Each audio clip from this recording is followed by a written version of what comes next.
All right. Hey, good evening. Here we are at our weekly Wednesday, how to make your business work for you. Let's take a look. This week, our topic is hiring, and specifically to hire or not to hire. What are the questions? And hiring and people are just such a fundamental part of your business that you just really have to do more than the standard interview process. What we're going to do is we're going to take a look at a few things. We're going to keep this one very short tonight. We're going to take a look at a few things, look at some examples, three examples. One of the examples is going to be for a pure manual labor job from a big package delivery service that you've seen outside your door, certainly, and they were trying to solve a problem of hiring 100,000 people, temporary workers for the holiday season.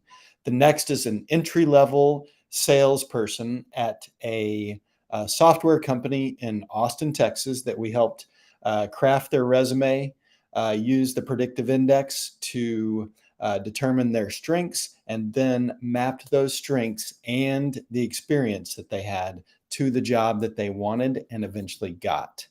The third example is from here in Chicago. A senior level tech executive uh, was miserable at their job and uh, was approached by a former colleague. And this is what we took a look at in order to help that person be comfortable with the change, understand how they were feeling, and then map their aptitude, skills, and experience to that job so that this person could be successful and also comfortable making the move.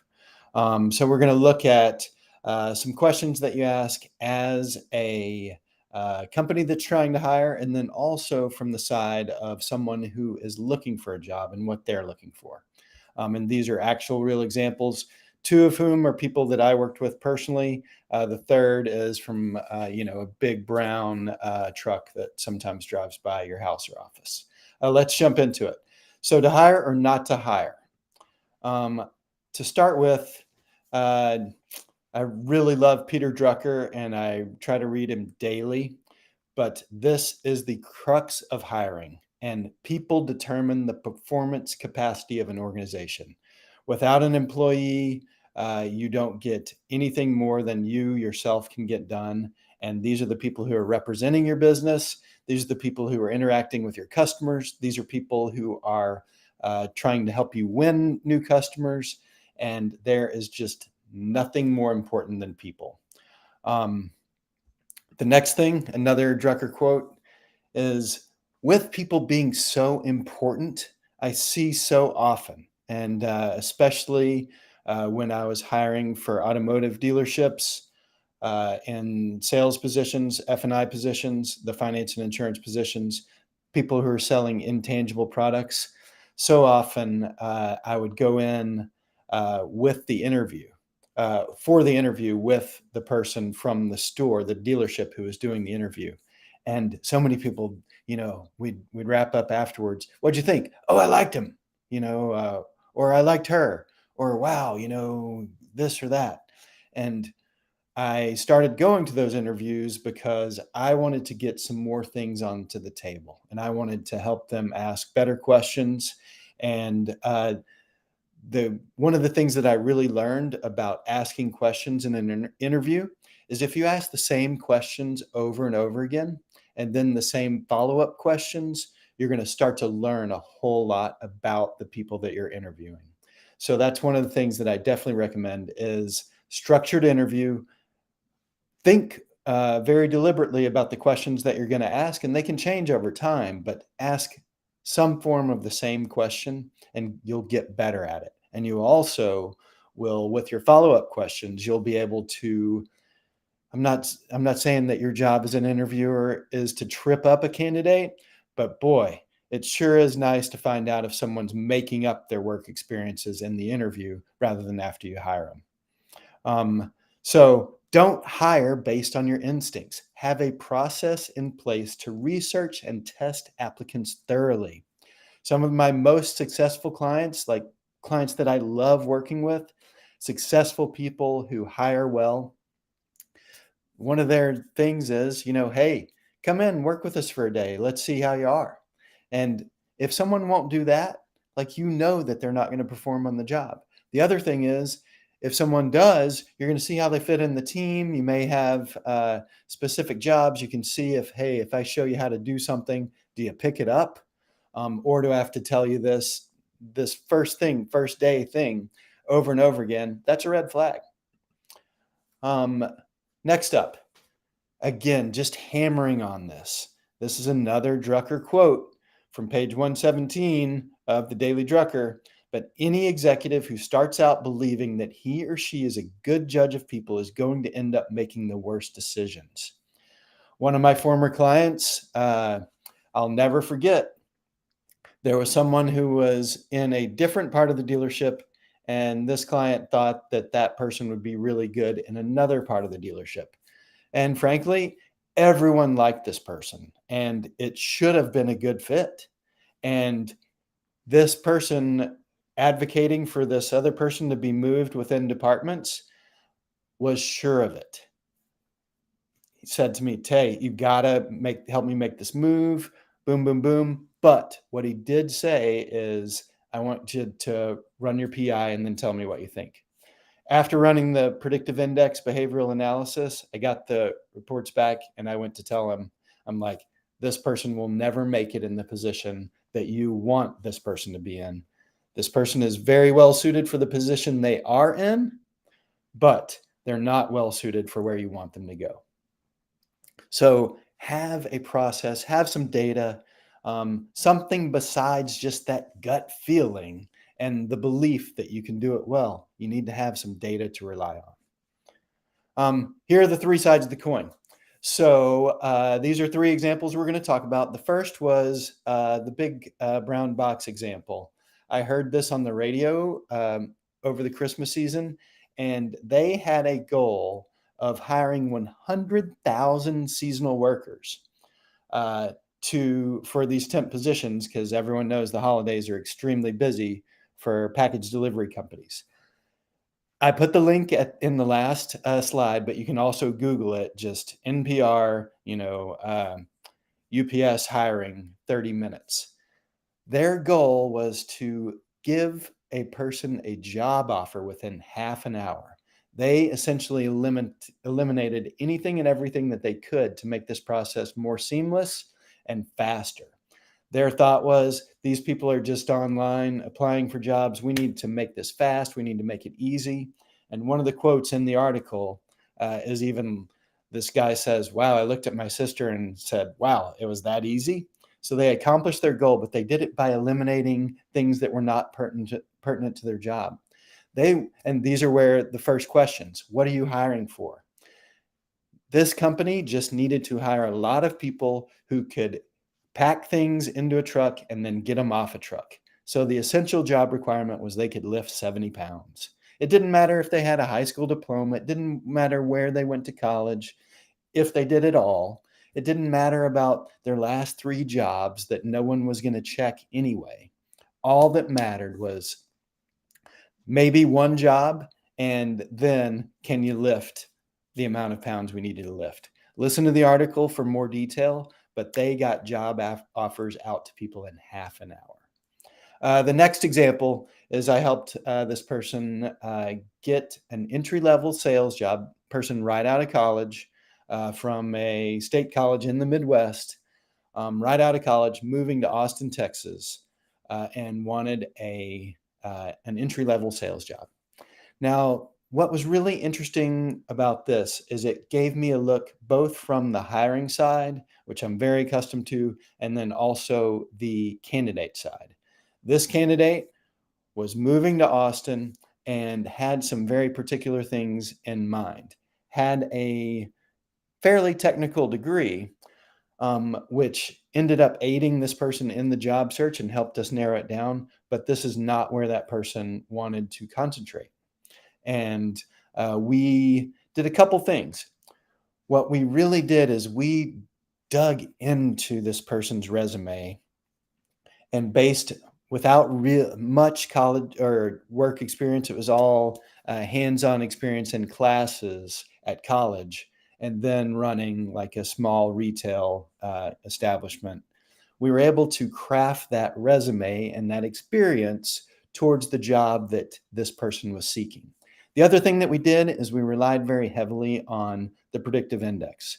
I'm a predictive index certified partner, and I was able to help this person evaluate their predictive index and then talk about what it meant to them in terms of what their strengths were and then how it would help them in their career and in life to be able to exercise those strengths and in essence scratch the itches of what are their needs, which become drives, and then in an ideal situation are reflected in the behaviors of their job.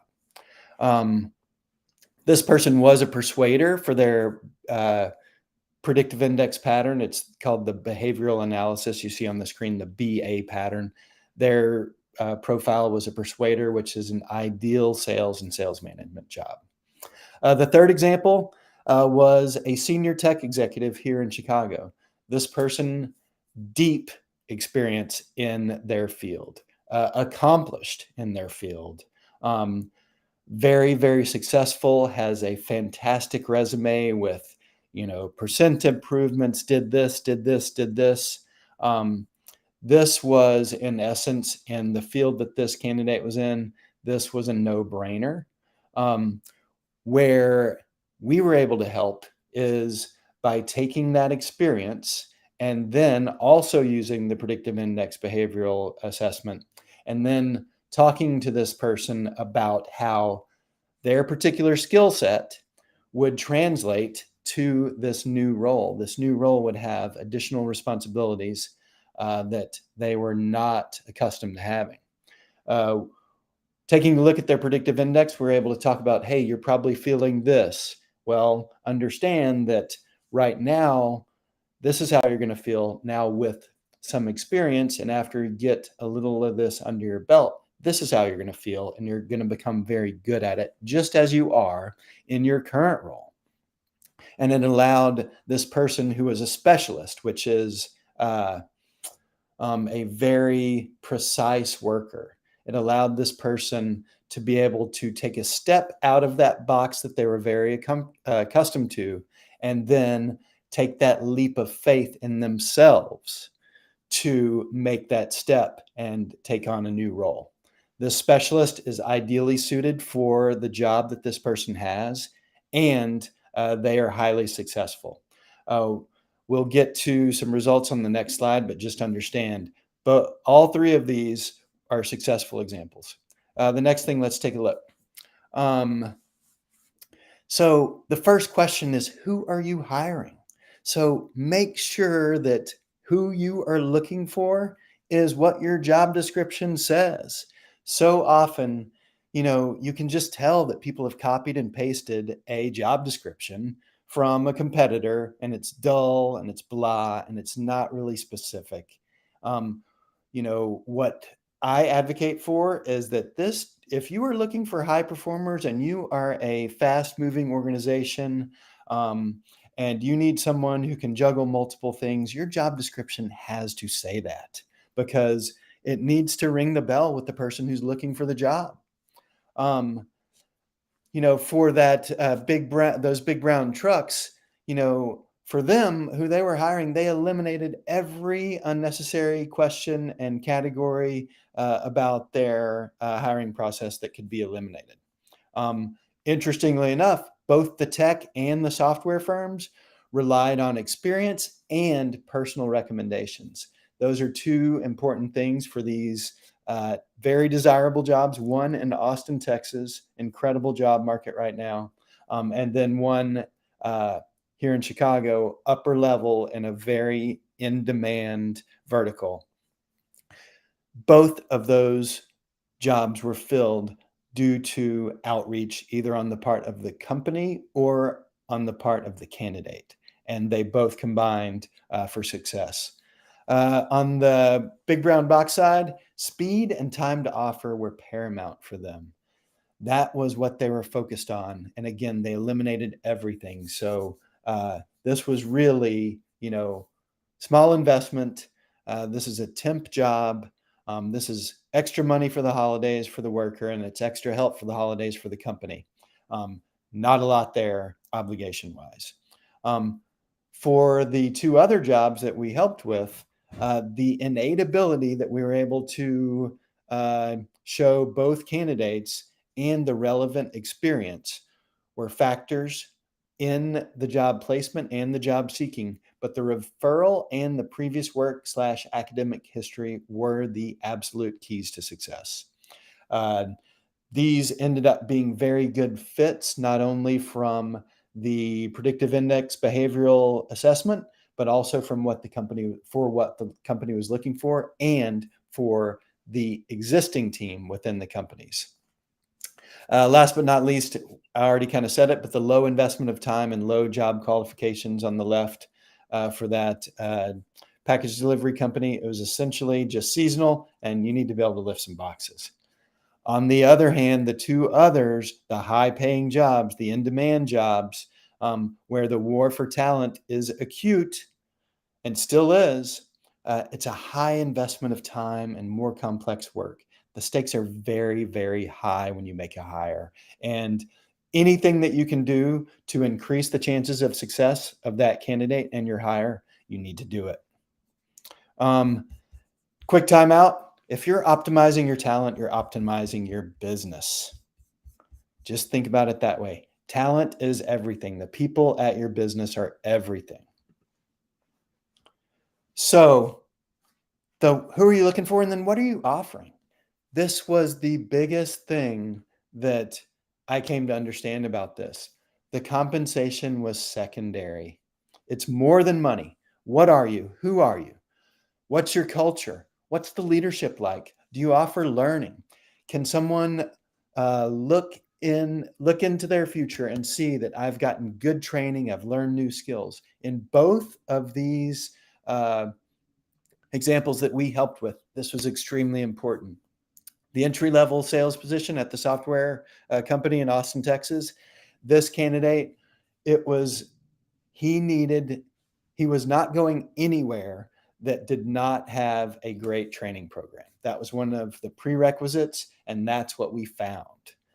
For this senior tech executive, this person needed to have opportunities for growth. It's very easy. This is a person who, especially their PI, showed us that, while they liked things, very precise, they also needed that sense of belonging. They needed to be part of a team. They needed to have a lot of support, someone that had their back, but then they also needed the opportunity to learn and grow. And that is something that was found in the position that this person moved to. And so the other thing for the just out of office person or just out of school person, they wanted to go into an office with a bunch of other young people who they could get to know and have fun with. The tech executive, it was work-life balance, culture, good leadership, and being part of a team. And then obviously the third example, for the temp workers, it was that the process was easy. The keys to success here, when you looked at it and when you boil it down, when you're asking those questions, on one side is your job description, and think of that as, this is my ideal person that I'm trying to bring into the company. That needs to be written so that it is directly to that person. It resonates with them. It's what they're looking for. They want challenge. They're looking for culture. They're looking for this in-house training, whatever it is, it needs to be there, catch their eye. But principally, it's job fit. These candidates, all who they were fundamentally, matched what the company was looking for. The relevant experience. So think of that job fit as, a salesperson needs to be outgoing. They need to be a stimulating communicator. That's that persuader profile. The job fit for the senior tech executive, they need to be very precise and results oriented, and they're going to get it done no matter what, and it's going to be fantastic. That was what is demanded in that role, and that was found. The relevant experience. Both of these candidates had the relevant experience, and the behavioral assessment from the PI predicted job fit or job success.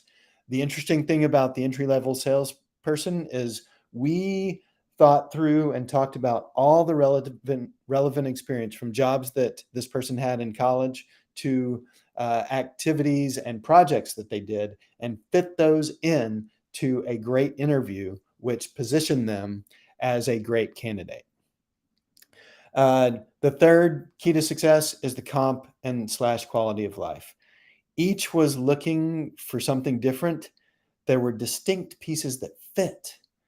Like the challenge was for the tech executive and the opportunity to learn and grow.